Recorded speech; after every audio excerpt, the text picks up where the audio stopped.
Heyo everyone, and welcome to the next episode of Type Moon Character Showcase, a series that I make where I delve into various characters of the Nasuverse regardless of obscurity and use this to talk about not only their lore, but the lore of the wider world as well. I do this by first outlaying their backstory and character in the series they take part in, before going over their abilities and quirks, and finishing off with my own personal thoughts. This episode will be delving into a more well-known magus without going too much into the mainstream.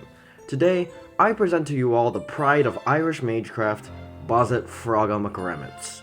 Bazett is a prominent main character in Fate Hall Ataraxia, the visual novel sequel to Fate Stay Night.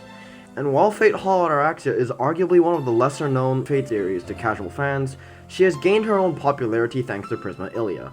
Even then, she's unfortunately not as well known as most of the Stay Night cast, so today, I'm gonna focus all on her and share a ton of her lore, starting with her character and backstory. Bazett was born as the successor to the Fraga, a line of Irish magi who specialized in rune magecraft and helped maintain one of the last remaining noble phantasms in the world. The family had distanced itself from the Magus Association in order to practice their arts in pure secrecy. However, when Bazett became the successor to the Fraga, she found little meaning in such an existence, and since she didn't want to follow the same path as her ancestors, she instead rejoined the Magus Associations in hopes of being recognized. However, despite having the rare and distinguished lineage of the Fraga, her magecraft was deemed not very useful, and she was relegated to the job of a sealed designation enforcer. Essentially, she became a magus hunter that would take down other magi with sealing designations that tried to escape the title, as well as fight members of the church that aimed to destroy their magecraft knowledge. Bazett took this position in relative stride, as she saw this as being able to do a job that most mages did not like, carrying out her orders as instructed. It was during these jobs that she would meet Kirei Kotomine. At the time, of course, they were enemies. However, due to having a common goal of taking down a single rogue magi, Kirei suggested a truce between the two of them. Over time, Bazett found a form of trust in him as a secret ally and opened up to him more. She knew that Kirei was dangerous and a very dark, evil person that depended on nobody, but she thought that if she could become used to such a man, she could find some pride in that achievement. The reason for that is because Bazett was a person that has a lot of self-doubt, and merely wants recognition from others as proof that she had true value. When Kirei then asked for Bazett's assistance in the 5th Holy Grail War, she immediately took up the offer and headed to Fuyuki, hoping that she had finally been recognized as useful. However, after an undisclosed amount of time, Bazett woke up in a room with no memories of what happened, with a mysterious servant in front of her that referred to her as his master. The servant was known as Avenger, his true name being Angra Mainyu, also known as All the World's Evil.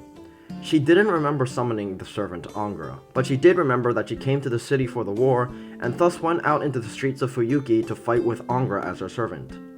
She and Angra were quickly killed off by strange masters and strange servants before waking up again in the same night she found herself in. Angra then explained to her that his combat ability was basically non-existent when it came to servants. However, he did have the mysterious ability to keep the world in time loop for 4 days, and if Bazett were to die or reach the end of the time loop, she would be brought back to the first day of the war. Understanding the circumstances, Bazett continued to plan on and strategize in the war with Angra as her servant, in hopes that they would eventually succeed. During their nightly patrols, Bazett and Angra conversed with one another as servant and master. Initially, the two had some friction due to Bazett's inability to agree with Angra's evil nature and ruthless killing of humans. But after Bazett was able to set compromises with him, she was able to have a surprisingly personal relationship with her servant. Angra's carefree and bantering nature made him able to talk about more casual topics rather than professional ones, and Angra understood Bazett's personality very well in these few days. Angra's stances on both her life and his own helped Bazett understand herself better and realize her own desires. Because of Angra, Bazett was able to become more honest with herself, as well as achieve a unique kinship with Angra, an understanding and personal one. Bazett refines a strategy with Angra, as she is strong in physical combat and Angra is good in endurance and stalling. Bazett uses a strategy where Angra stalls the enemy and Bazett strikes when required, using Angra's noble phantasm of reflecting pain onto the enemy for her advantage. When they run into Shiro and Artoria, they manage to defeat Artoria with a combination of Angra's Verg Avesta and Bazett's own noble phantasm, Froggerrock. However, despite this, the loop still resets, leaving Bazett frustrated. Usually, Bazett only operated at night as you normally would in a Holy Grail war. However, Bazett eventually runs into Rin during the day, and Rin revealed that the Holy Grail War had ended quite a while ago, during the events that we know in Fate's Day Night. She also revealed that due to the illegal actions of Kotomine Kire, the ritual was shut down completely, which shocks and confuses Bazett. Upon seeing Angra, he reveals to her that this was indeed the truth, and that they were the only ones continuing the Holy Grail War. Bazett suddenly felt a horrible pain in her left arm, and in complete denial of everything, she runs to the church expecting to see her ally Kire in it. But when she opens the doors, she sees the church in complete ruins, and a white-haired nun standing in the middle, Karen Hortensia. Karen confirms the events that Bazett was thinking about, and Bazett pieces everything together, forcing herself to remember and realize what had happened. Bazett had arrived in Fuyuki and summoned her servant under Kirei's guidance, Ku Kulain. However, right afterwards, she was attacked from behind by the person she trusted, and had her command steel taken from her, with Kirei taking off her entire arm to obtain them.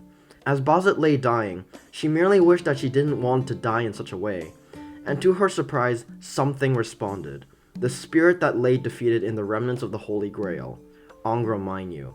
Angra was not able to directly heal Bazett, so instead, Bazett's soul was left in a complete purgatory where she would loop through 4 days again and again so she wouldn't die, where she wouldn't heal. A fake illusion. A world where everyone is happy and everyone that could be alive was alive. A hollow ataraxia. Bazett, now faced with the reality of her current state, gives into complete despair and tells Angra that the loop will proceed as normal.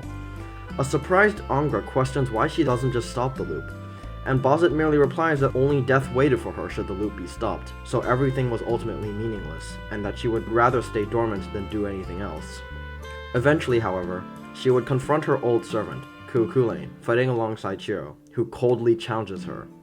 Bazett tries to deny the reality, but Ku merely pushes it, leaving the two to fight. Ku gets fatally wounded by Bazett's Fragarok, but his gay bow reverses the order of cause and effect, and Bazett is unable to dodge the undodgeable blow, dying quickly after the attack. When she awoke, she turned Angra into her left arm, preventing Angra from being able to reach Shiro and tell him what he needed to do. Finally, near the end of the last loop, when Shiro learns that he was a fake and that his true identity was Angra Mainyu, he climbs up to the Holy Grail on the final night and runs into Bazett once again.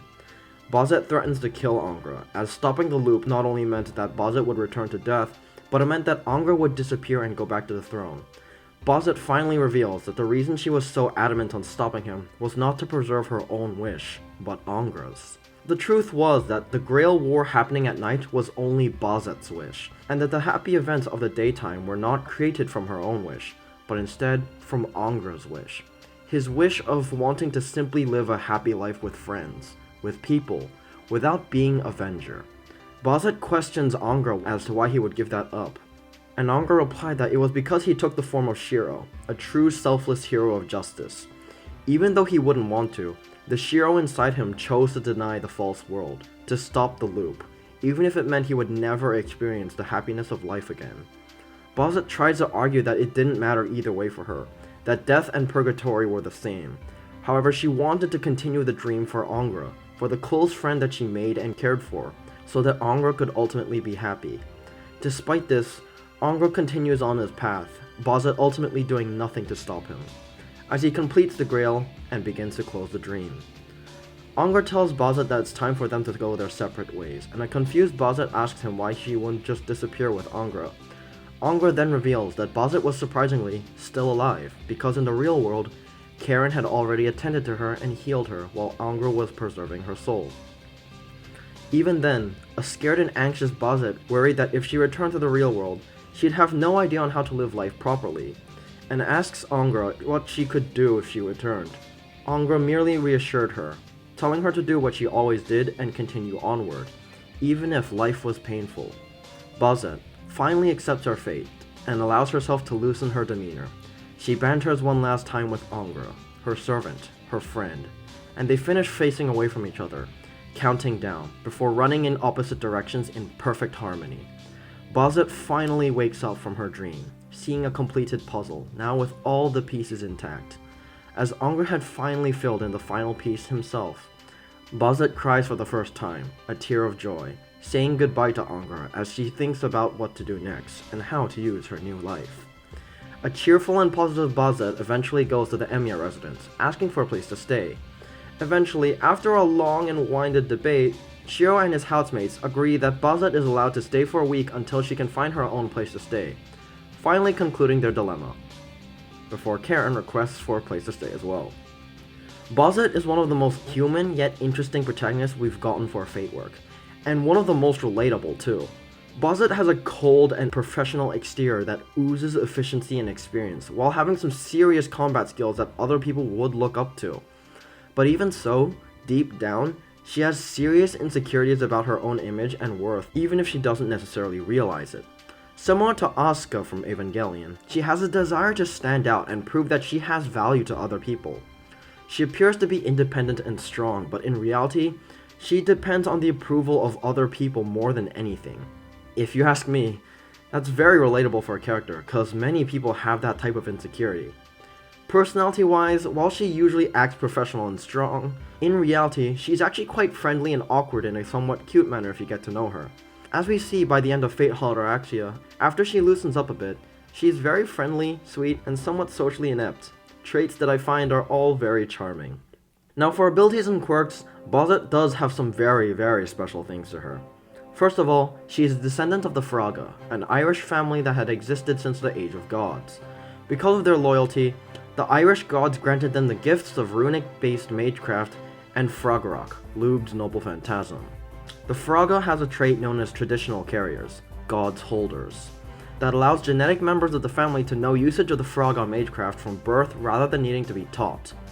In terms of magecraft itself, Bazett's style of magecraft is to use it to strengthen all four of her limbs to increase her melee combat ability. With this, she gains a lot more physical power, durability, agility, and just becomes stronger overall. As a magus, her magecraft is approximately 3 times the power of Rin's despite its simplicity, and out of the non-servant characters in the original Fate trilogy, Bazett is probably the strongest, if only physically. Her magecraft is further strengthened when paired with her rigorous physical training that she underwent to help ease her insecurities in hopes that others would appreciate her more as a result. She's highly trained in melee combat, and could theoretically fight a servant for a while. In Prisma Ilia, we're also shown that Bazett has a rune of resurrection, which basically heals her a bit and lets her recover if her heart stops. Finally, Bazett has her own noble phantasm, a relic that is passed down and recreated by every Fraggarok. In order to obtain it, Bazett must pour some of her own blood onto a single lead ball, conduct a ritual, and leave it in her basement for a month. This turns the ball into a single-use object called rock. After the process is complete, she can store the completed rock for later usage, usually in a cylindrical container that she carries around with her. In combat where she plans to use Fraggarok, she usually releases a single rock and lets it float around her so that she can convert rock into the completed Fraggarok and shoot it when needed. As a completed noble phantasm, Fraggarok is an anti-unit noble phantasm that has various usages and power levels depending on how and when it's used. First off, I'll go by its weakest usage, but also its most easily used. Fraggarok, gouging dagger of the war god. What I simply like to call dagger, it is how Fraggarok is like when merely shot out without any setup or answer. It is merely a D to C ranked noble phantasm, acting not much more than a standard special attack. Another similar usage is Tool Fraggarok, gouging great sword of the war god, which is the same as dagger, but instead of maneuver where Fraggarok hits the target multiple times at once. Finally, we get to its main usage and also its most difficult to use. In order to use Fraggarok properly, the opponent must be using their trump card. In the case of an enemy servant, this is usually one of their noble phantasms. As this is happening, Bazett must invoke the effect called Answerer, that which comes later cuts first, which unlocks Fraggarok's true ability as a counterattack noble phantasm. The moment their opponent uses their trump card, Bazett will shoot Fraggarok, and the answerer that she set up beforehand will basically rewind time outside the noble phantasm and strike at the moment before the opponent would have used their trump card. In this case, Fraggarok becomes gouging sword of the war god and skyrockets into being an A-rank noble phantasm. It shoots a super concentrated beam of light that shoots right through the heart. It does not have a lot of flashiness, but outside of special circumstances, this is almost a guaranteed kill to an opponent. The sword usage has double the power of its dagger usage, and it has the ability of basically being next to impossible to counter outside of having another guaranteed rule type Noble Phantasm like Gay Bulg's concept of always hitting the heart. If you don't have that form of Noble Phantasm like say Artoria, you're fucked. You're straight up fucked, as this is a Noble Phantasm that is essentially built on the concept of a perfect counterattack. Overall, you could argue that Bazett is one of the strongest magi we know in terms of combat ability alone. Her martial arts and melee combat prowess make her able to take down most normal opponents with ease, and her magecraft skill being 3 times of Rin is something seriously crazy, as Rin is pretty much a star student. Then we combine the fact that Bazett has her own Noble Phantasm that, yes, while is quite weak when used without preparation, if used at its fullest potential, it is also completely crazy. From a fighting standpoint, there's just no question about it. You do not want to be up against the latest member of the Fraga lineage. For personal thoughts, I'll say that right now, while I don't consider her a waifu per se, in terms of Fate protagonists, Bazett is very close with Shiro for being one of my favorites. Fate Hall Ataraxia was a fucking masterpiece of Type Moon storytelling, and that was in no short to having an amazing protagonist like Bazett. Bazett has the combination of everything I love in a character. First off, with insane relatability and sympathy in the form of her very real self-doubt and human insecurities, along with character development at the end of the story in the form of her will to live on in the end, her willingness to try to make a better tomorrow, and striving to be a better person. She has a great relationship dynamic with other characters, as her and Angra had one of the most, if not the most interesting character dynamic I've seen in all of the Nasuverse. And to top that beautiful concoction off, she has some bomb-ass abilities and powers that rivals even servants in WoW Factor. I tend to not be very open about my adoration of Bazett, but I'll proudly say that once I had finished Fate Hollow Ataraxia for the first time, I fell in love with her character. She is an absolutely brilliant protagonist that, while not as complex as Shiro, has her own merits and strengths that make her stand out very well. She's not talked about very much due to Fate Hollow Ataraxia being one of the least popular Fate works, but she definitely deserves the love, because an amazing protagonist like this has been very lacking in modern Fate works in my opinion. Not even Grey, whom I love so much, is as well developed, constructed, or even relatable as the Irish Magus. Truly, Bazett is an amazing character, and in my opinion, one of the best Fate protagonists that Fate has to offer. Anyways, that concludes my showcase on Bazett Fraga McRemitz. I hope I was able to help you all understand what makes her character so great, and I hope that you'll stay here to check out the other Type Moon content that I am making. Until then, I merely wish you a good day, and until we meet again, I bid you a kind farewell.